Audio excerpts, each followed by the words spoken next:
Envoyé spécial en Israël, André Berkoff. C'était il y a plus de 3 semaines, le Hamas déclenchait une attaque terroriste conduisant au plus grand pogrom du 21e siècle en Israël.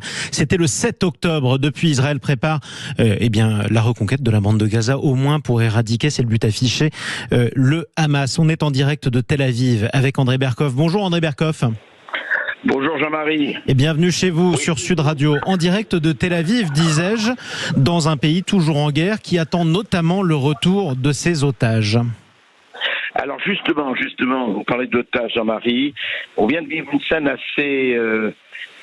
C'est vrai qu'on n'a pas l'habitude de voir ça. Vous savez, en plein Tel Aviv, devant le ministère de la Défense, il y a un boulevard et sur 100 mètres, 200 mètres, sur les murs, il y a les photos de toutes les familles des otages, enfin de tous les otages. Il y en a, d'après les derniers chiffres, il y en aurait plus de 230.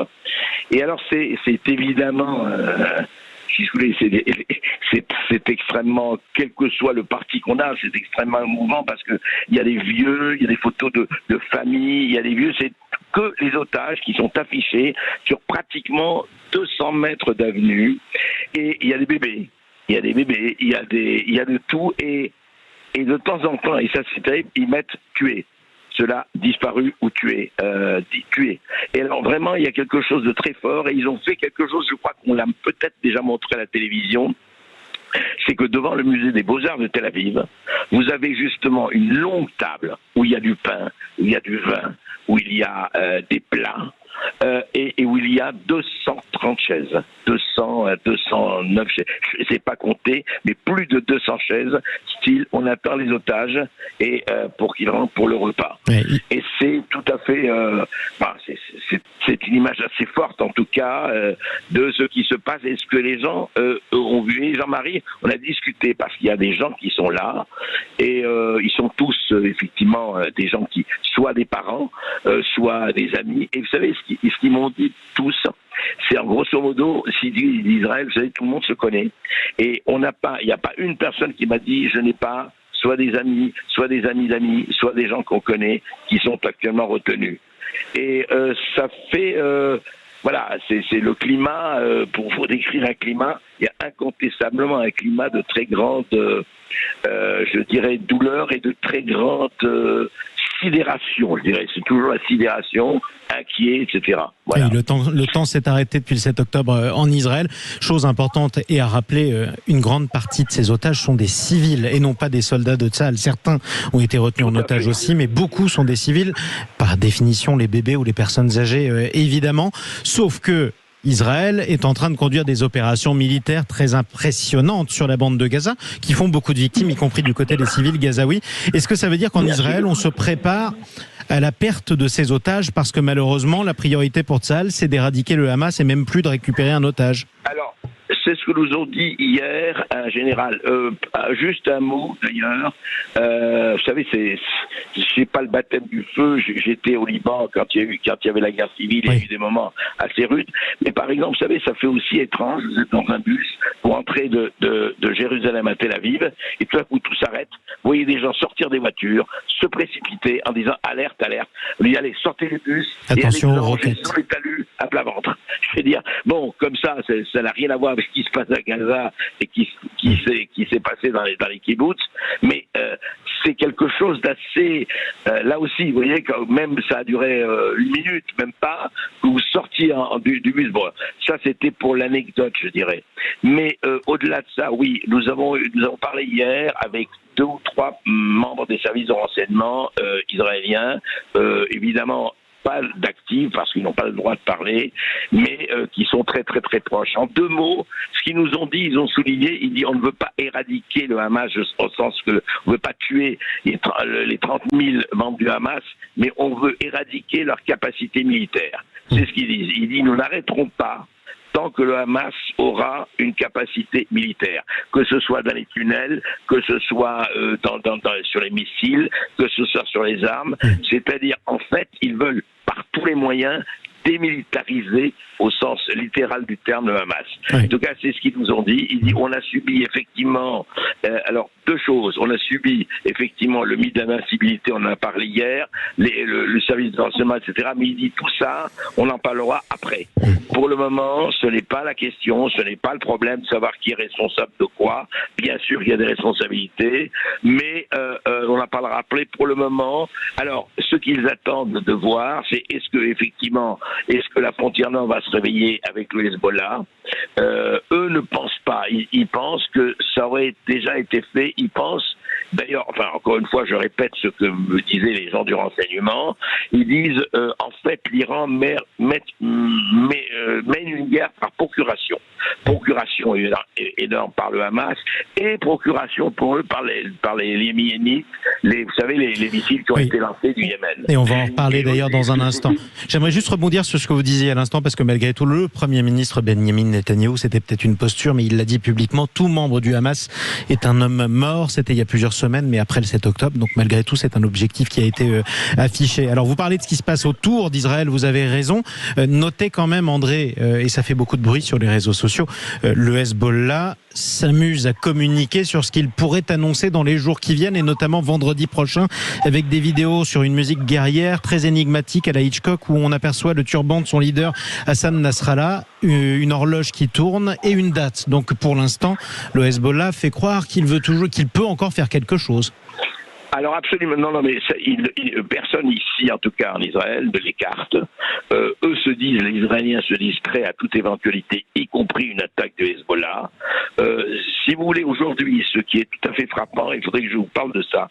Ce matin, on a visité un centre. Ce qu'il y a d'intéressant, vous savez, ils étaient totalement divisés. Vous vous rappelez les lois sur la justice, on a vu les manifestations anti-Netanyahou, monstres, on rappelle de masse. On a vu ce qui s'est passé, les soldats qui disaient on n'a plus envie de faire notre service militaire, les réservistes, les gens de l'aviation, enfin les mécaniciens qui disaient mais oui, vous vous embêtez avec tout ça, qu'est-ce que ça veut dire, c'est plus intéressant. Et vraiment, ce qu'on peut voir, en tout cas ce qu'on a vu, c'est que tout d'un coup, il y a un peuple totalement mobilisé. Je vous donne 3 chiffres, Jean-Marie. 320 000 réservistes mobilisés. Ça veut dire quoi? Ça veut dire que c'est Israël, c'est pas quand même immense, et des tas de gens ne travaillent plus dans les entreprises, dans les bureaux, etc. Alors, il y a énormément de volontaires, soit à la retraite, soit des jeunes qui pallient à ça. Et ce qui est extraordinaire, c'est la distribution des vêtements, des jouets d'enfants, des nourritures pour chiens. C'est-à-dire qu'on a rapatrié, comme vous savez, 80 à 100 000 Israéliens qui étaient dans les zones effectivement visées par les missiles. Ces gens-là ont été placés dans les hôtels. Il y a les problèmes de psychologie des enfants, il y a des problèmes évidemment de nourriture, de médicaments, de vêtements. Ils sont partis vraiment avec rien.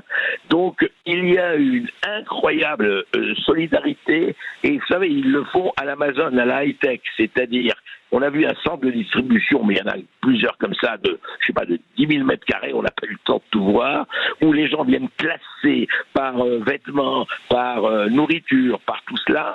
C'est acheminé ensuite vers tous les lieux où on en a besoin. Et aussi, il y a les gens de la high-tech. Alors, que font les gens de la high-tech?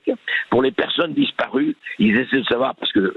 alors, ça va jusqu'à la reconnaissance par photo, par un détail, par, je ne sais pas moi, un tatouage sur un doigt, etc.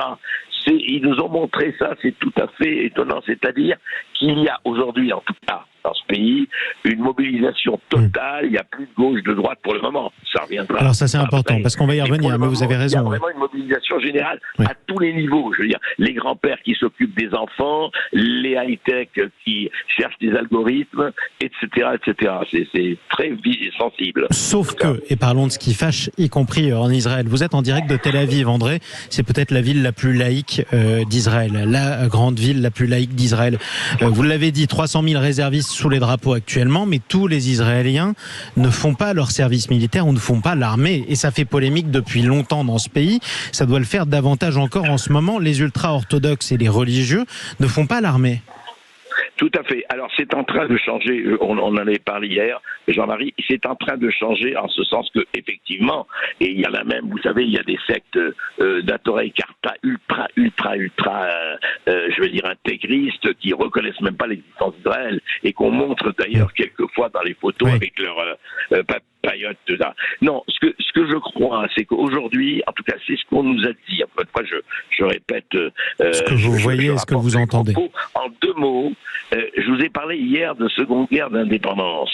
Alors, hier soir, on a eu quelqu'un en disant, attendez, c'est pas la seconde guerre d'indépendance, en 48, on était là où on était fichus. Je veux dire, il y avait 5 armées arabes contre nous. Là, c'était je veux dire, où on gagnait, où on mourait. Là, il dit autre chose. Il dit, qu'est-ce qu'on est? Et encore une fois, ce qui est très, très frappant, c'est qu'ils disent, le Hamas est venu, et il a massacré des civils, pas des militaires. Il a aussi tué des militaires, mais uniquement parce qu'on était israélien, parce qu'on était juif.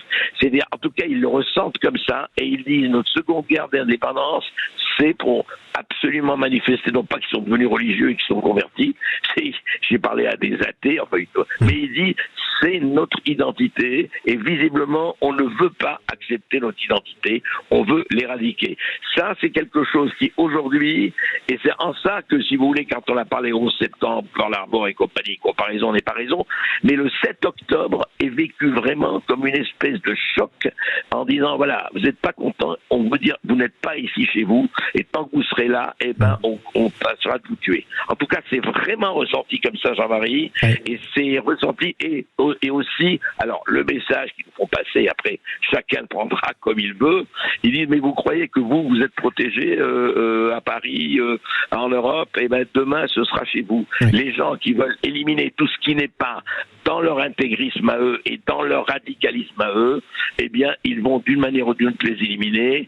Demain, ce sera votre tour. Ne croyez pas du tout que vous êtes protégés. Sachant que la France n'a pas attendu le 7 octobre pour payer ce prix du sang-là. Chose importante, parce qu'on le rappelle peu, le 7 octobre dernier, quand le Hamas a massacré massivement des civils, écrasante majorité d'Israéliens et de Juifs, mais pas seulement des Juifs, il y a eu quelques musulmans qui ont été tués. Il y a eu aussi des ouvriers thaïlandais. J'ai vu même l'un d'eux se faire décapiter sur une vidéo à coups de bêche, et c'est important de le rappeler également, le Hamas n'a pas fait de distinction. Parlons maintenant de ce qui se passe en dehors, parce que c'est important quand même, André Berkoff, on en a longuement parlé hier, comme vous le savez, la France est absolument scandalisée par ces étoiles de David qui ont été taguées sur des murs et des maisons. Parlons aussi de l'émotion et des images qui nous parviennent de cette guerre en dehors d'Israël. C'est aussi les victimes civiles de Gaza. C'est ce qui fait aussi qu'Israël parfois n'est pas populaire, souvent même dans un grand nombre de pays. Comment on vit, ces drames qu'on voit à Gaza, c'est-à-dire qu'est-ce qu'on pense de ces victimes civiles? Alors, encore une fois, j'ai interviewé, j'ai quand même vu pas mal de gens, mais encore une fois, les propos, c'est pas un sondage et c'est pas une statistique, évidemment. Mais c'est un témoignage. L'émotion est là. En deux mots, il y a effectivement, il y a des victimes civiles et c'est tout à fait déplorable. Mais disent-ils, on n'a pas le choix. Vous savez, c'est une preuve dans le temps. On n'a pas le choix parce que on veut, encore une fois, éradiquer les capacités militaires du Hamas.